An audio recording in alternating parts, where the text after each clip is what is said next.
o hanga o tua ka ina to hake koe koloa mau inga ai o tua ke whakahaha koe ki mamani pe whakahaha koe ke ngahi pūri me malo e ngai poto whakalanga ko koe poto ai o tua. Amen. Oa whaiwhaiangi te ke siolalo ki taha pe te ke siolalo ki te koe pe homo mai o lea o ku tuku hifo ai mahu inga ku hanga e otua whang mau ngai ai taha kotoa. Pehe lotu koia a Paulo. Kai tuku ate whawhetai koe ki motolu, ta kua ki motolu ngai lotu. Koe uhi ke tuku ke te motolu e otua o tau eki ko sisuka lai si koe ta mai o nau ai lau mali o poto mo whakaha e whaa i loi ia. O si hoko mai ai lau mali e koe ia. Pea toe ni koe ke ongongo fua, ke whaka nofo le koe ki hatu unga ko ke ilo pau ai lau mali ai ostua hene ia te koe, kene take kinga koe, kene mea ngao ia ki koe, kene whakaria i koe. Ila ka inga taimi koe ku whakaria ia hataha ene lau mali, o ku hangi e lau ku wifo mo vau. Kai ke te whia mawai mo hataha, o ku rea mai ia, o hao ne rea, me he malo kai lau mali e asi hopa. I he mo ui te ilo pe kita, ai whainga hao koia ai leo, ai lea, me lau mali e whakakama. Lau mali e whakakama, whakamamani. Kai ki te lata kita. Ka oa pe ke whai he lau mali ai otua. Ahono, mea ngā oi ki kita. Ko e tāpua ki lahi moni ko ia. Pea peheia, ko ku lotu ia ki he eki. Pea ngata pe ne tuku ki te motor ke mo ilo pau. Ai mea koe ku whai he lau mali oi poto, mo e lau mali oi whakaha. Ko e lau mali oi spirit of wisdom. Ko wisdom koe ia, koe whai ngā poto whaka o tua. Ke ilo ai koe ai mea ke lea aki, mea ke whai i ngai atakai ko tope o e mo ui. Poto whaka o tua, poto ku fuafua ma. Koe poto koe ia kai ngā o ia te koe ia. Pea toi pēnia ke alu hake koe whoha.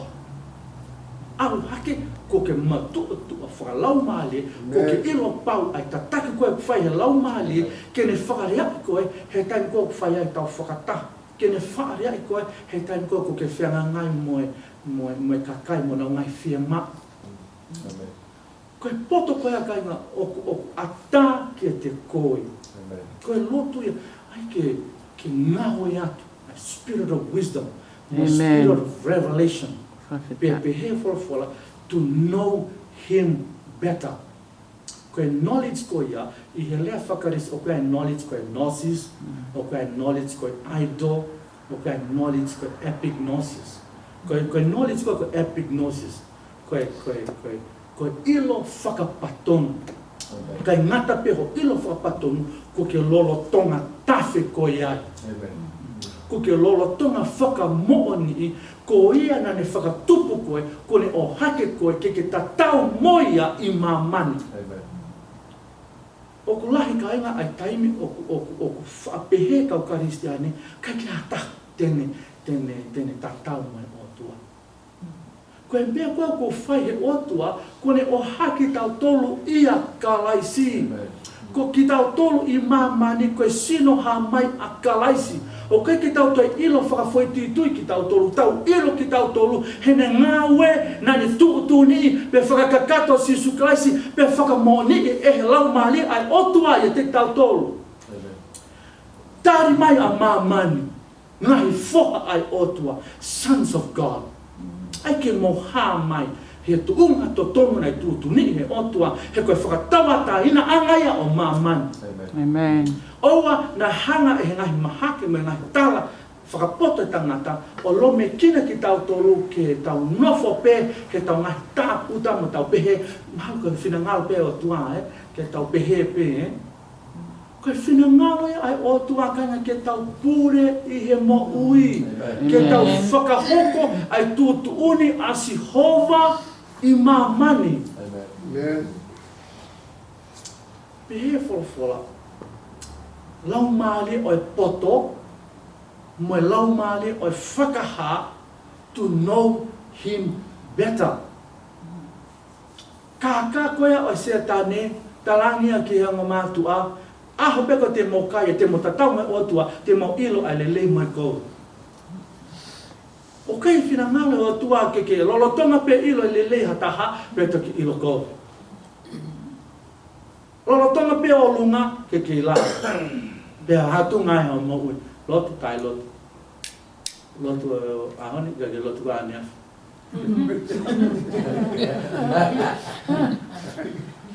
Mai ha. Finahale o tua kanya ke ilo ia ata atampi. Nofo pe koe sio pe koe kia sisu. Amen. Ai ho ilo ho consciousness ke oa toi iai ha toi veveua pe toi hu mai ha toi whakakau kehe ke ne whakamere I ai whainga ilo hawa o ku ke mau ki he otua he koe ilo pe koe ko ke mau ki he otua koe ilo ia te ne whakatuplikina koe ki ai. Amen. As a man thinketh in his heart, so is he. Pe koe mea alahia ai otua. Ai ke ilo I ia toi le leang. Wha ilo I ia. He koe taim koko ke wha ilo I ai otua e toki whai ai ho whakamamangia. Pehe te vita. Ko ho fola koe tuhuru ia ki hoko vae. Koe mamaya ki hoko hana. Haku whi mai otua ke whakamamangia ho hala. Pe koe whakamamangia ho hala whaia me he fola koe ai otua. Pehere ai fola. E whakamama ai mata ho moloto. Koe ke mo ilo ai pe koe ha ai amanaki lelei o ene hui. Hawheta. Amen. Ei, ka ke ka hao ki o tua ne ui koe ki he mo ui Aua te ke toi whakatua ta maki hakaimi ko ui koe atakai koe a e mo ui. Whai mo ke lea. Lea koe ki he mea koe a. Ei, ko au, ko whakatupu fo o au e o tua ia kalaisi.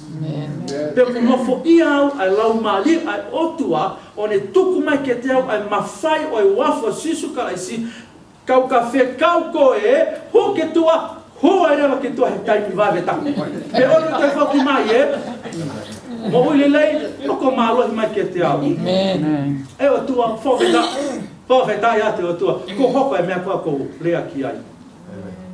Ka tawa e pe kainga pe koe hawhainga mea. Pea whalafola, ha mea ko mau hori ki ai lotu tui te mau mau ia. Te mau mau. He ka pau ne kei mamaia hono whaki mai hono alo tofu pētang.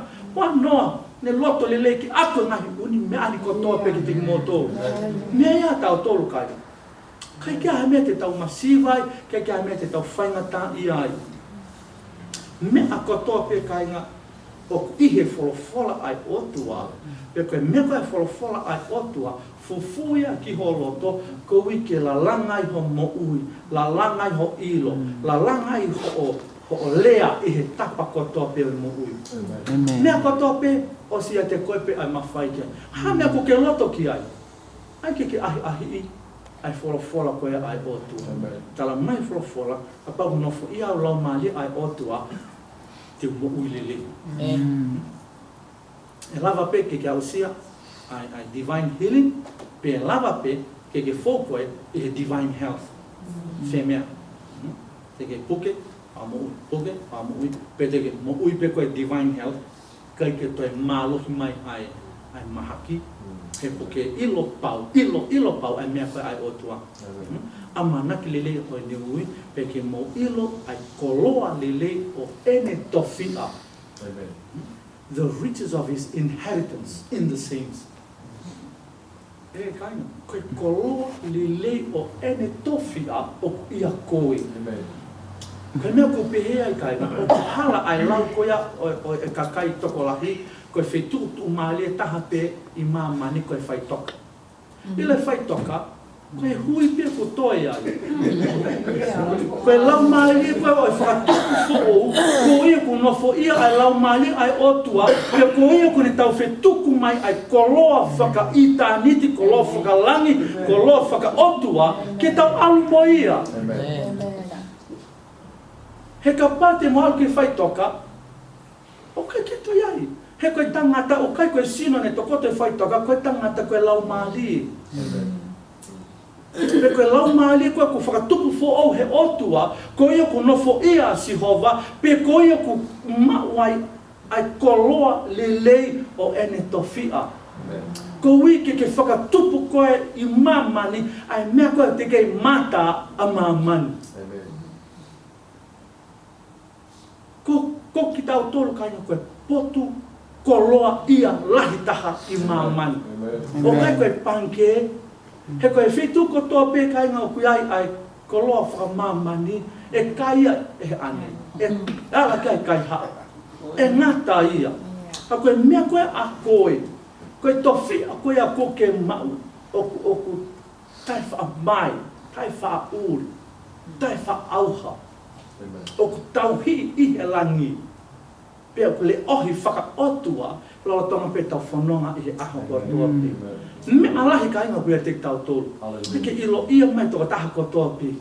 Mea koe nei tūtuni he otua, ko whakakate si sukalaisi, ko whenga he lau maali ke ne whakamo'o ni atu. Pe koe mea koe ai lau maali, fia maa he otua ke tau whiohi mo ia.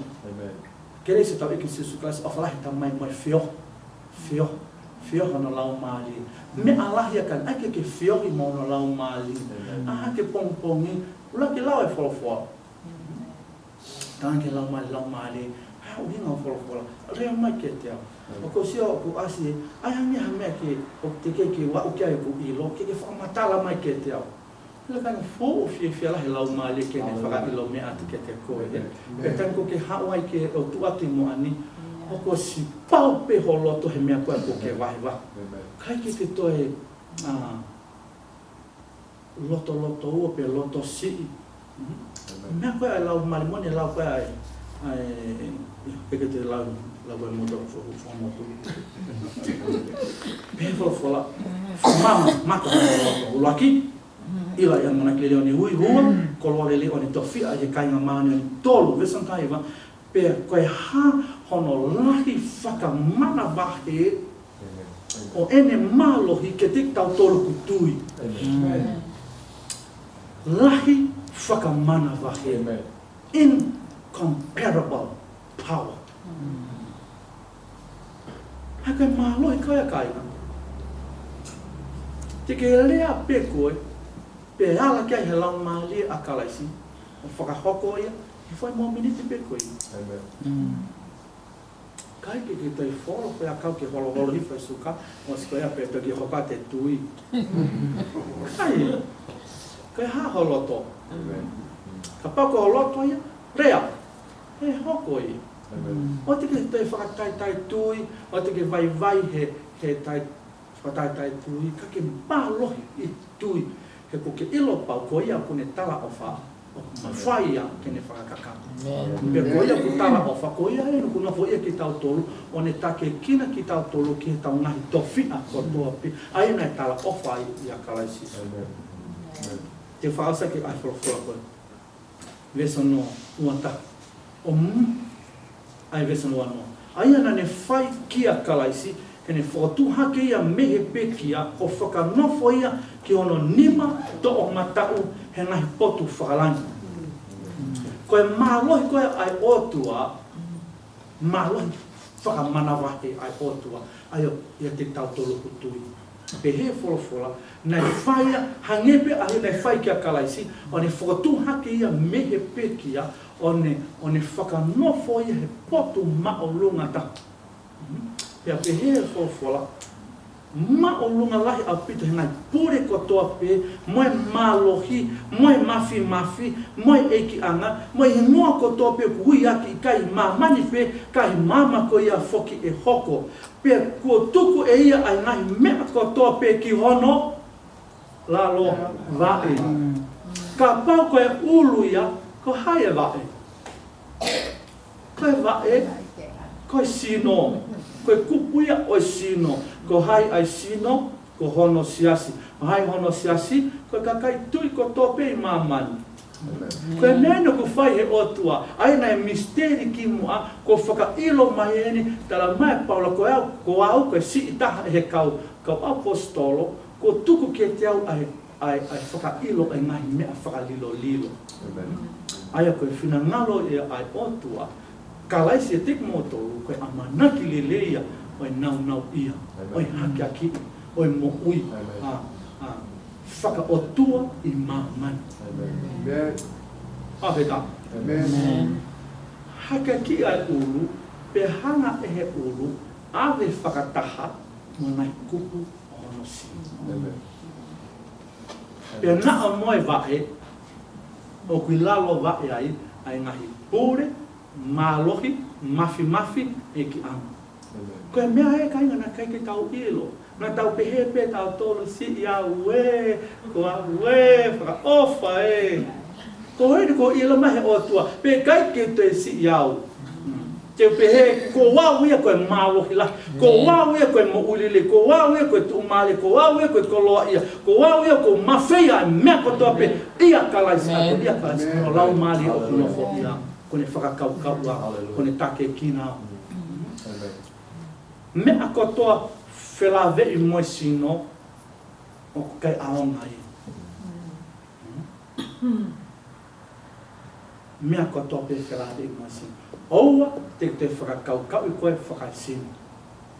Whakakaukau I koe whakalau mali. He ko koe lau mali nei whakatupu fo'o, no fo ia koe ai lau mali ai otua, pe ta pekina koe e otua ake ngai tāpaki whakalau mali kotoa pe. Mala pe ko ke wakai ke o atakai kai ke fia mali. Ia, o mone pe. He kai ke ngahi koe o tua ke nofo koe he tuunga kuia. Ngahi koe o tua ke alu langi pe o nofo mamani. Ko hanga he o tua whaka nofo ki tau tolu ke tau nofo ia kalaisi. Ko tau nofo anga ko kalaisi. Ulu asi su kalaisi ko ki tau tolu koe nai kupu ono sini. Ma o lunga la. Pe ai ke a ewa, mo ke rea, o tau mohataha ko whakatupu fo'o e hotua ia kawasisu. Awheta. Amen. Ke te ko au, ko whakatupu fo'o au e hotua, ko nofo ia au e hotua, ki ngana lahu mali e ma oni, pe ko mao e sino mo uilele, hata mai matala, lau mali e ongo fua, ke tatako lau mali e ma oni, pe koe lava mea uia, o ko tu mali e, ko koloa ia, ko whakahoko lelei, ai tau mua ko tope ai otua, ke he ku mo ui. E ko whai malohi ki mua, whai ai pe ke o lunga, wafo sisu karaisi. Amen. Ai ko tau lea ia, whakafouha lea. Whakafouha lea ki a koe maau, whakafouha lea ki ho spaniti, ki ho waifi, whakafouha lea. Ka pau hoko hamea kataki I, whakamore I, whakafo'o pe koe o wakai o lea.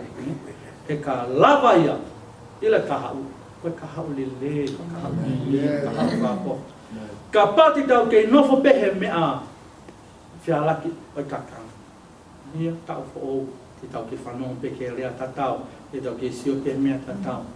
Aua pe, ke matua ki ririu he whakafo'o holoto. Te ke sio mea fo'o, te ke sio formo tau whare, whakafofa ai mo ui e kāinga, no manako no whikai mo na whenua mai ke whora koea ai o. me tau lotu. Hallelujah. Oh, karabakura boshandi.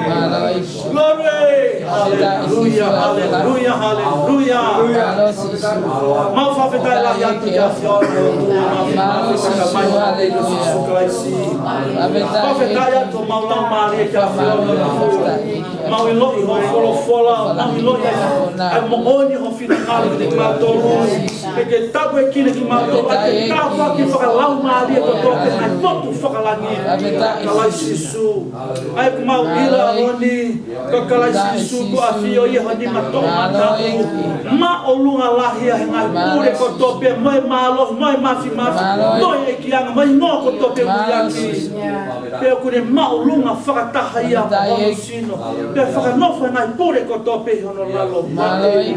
Oh, karabakura bushanda. Glory, hallelujah. Malo sisu. Malo au pito tua. Ai whakailo. Pai mo oni. Pai whinangalo o whakaya. Lau maali maali. Malo au pito whakaya ki mātou. Mau tuku lolo ka kato atu. Take kina te atu. Ke mau atu ki he mau kainga tonga katoa te atu. Ke nau ilo ia mai ai mo oni. Whakatawa taina i kina atone mo oni. Nā mga tolo tua ke whai toha dialysis o tua. Whakahaf mai ki nau tō. Nau tōlu nau kansa. Moi hafu o tua. Nā laki whai loi me tuku ni kātau e te voro tua. Kai hawe ka kai kotoa pe. Nau whawhetai mo nau koloria mai. Whawhetai ia. Whawhetai a whione saioni a whione tua. Malo au pita ka mai hono whalahi. Malo au pita o tua. Mau mo ui malo ni. Lau maria maonioni. Mea nā ke taha kotoa pe e o tua. Whakatoi whinangalo ofa whai whakamu ui. Mo ui a mamani. Langi langi ia ai a whiona. Mau lotu ia wafo. Sisu Christ ko mau i ki. Amen. Hallelujah.